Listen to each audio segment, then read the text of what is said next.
built might help us answer that question.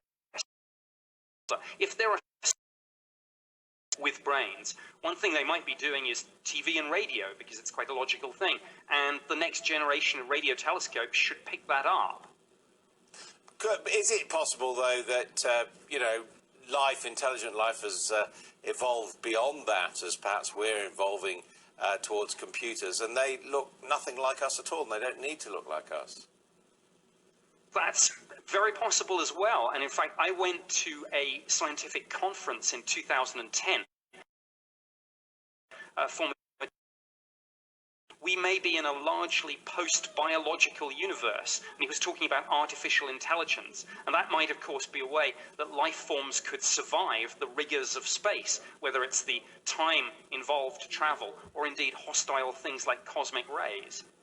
Do you think it is still a toss-up that there's life other than what we know about on Earth? I actually agree that there is probably going to be a universe teeming full of life, unless we thought there was something unique about Earth.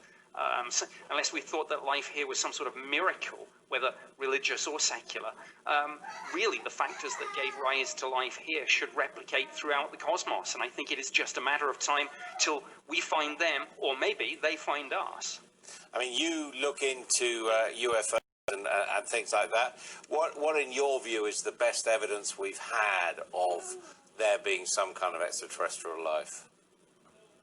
Well, most of the sightings we looked at were misidentifications, but the believers only need to be right once. And we did, in the Ministry of Defense, have some cases where these things were seen by pilots, simultaneously tracked on radar, and where we got some very good photos and videos that even defense intelligence staff specialists couldn't debunk.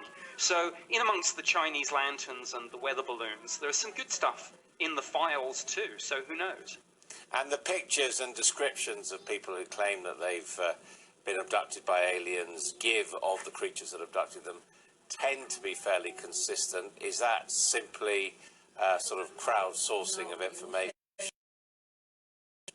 I think it could be people just picking up on the memes that they see in sci-fi movies. Maybe the reality is stranger than we could ever imagine. But I mean, I think that question of whether or not we're alone is one of the biggest and most profound questions we can ask. And I really think it's one of those questions where we might genuinely, sooner